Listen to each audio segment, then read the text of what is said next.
आपण पाहत आहात RK न्यूज, बातमी तुमची, आवाज आमचा। शेतातील झाडाखाली सुरू होता गावठी दारूचा अड्डा। जयसिंगपूर पोलिसांची धडक कारवाई। 1,86,000चा मुद्देमाल जप्त। निमशिरगाव येथे शेतामध्ये गावठी हातभट्टीची दारू तयार करून विक्री केली जात असल्याची गुप्त माहिती मिळाल्यानंतर जयसिंगपूर पोलिसांनी धडक कारवाई करत तब्बल 1,86,900 रुपयांचा मुद्देमाल जप्त केला। या प्रकरणी दोघांविरुद्ध महाराष्ट्र दारूबंदी प्रतिबंधक कायद्यान्वये गुन्हा दाखल करण्यात आला आहे।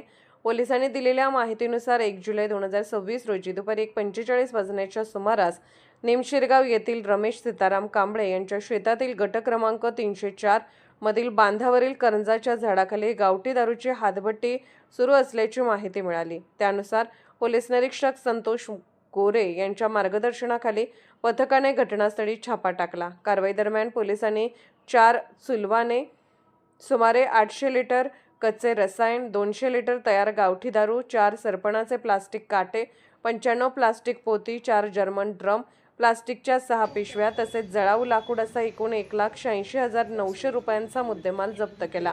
या प्रकरणी सावकार परशु माने आणि सचिन सदाशिव मदने दोघेही राहणार दानोळी, तालुका शिरोळ, जिल्हा कोल्हापूर यांच्याविरुद्ध जयसिंगपूर पोलीस ठाण्यात गुन्हा दाखल करण्यात आला आहे। या कारवाईत पोलीस निरीक्षक संतोष गोरे यांच्यासह पोलीस अधिकारी व कर्मचारी तसेच संबंधित गावचे पोलीस पाटील यांनी सहभाग घेतला।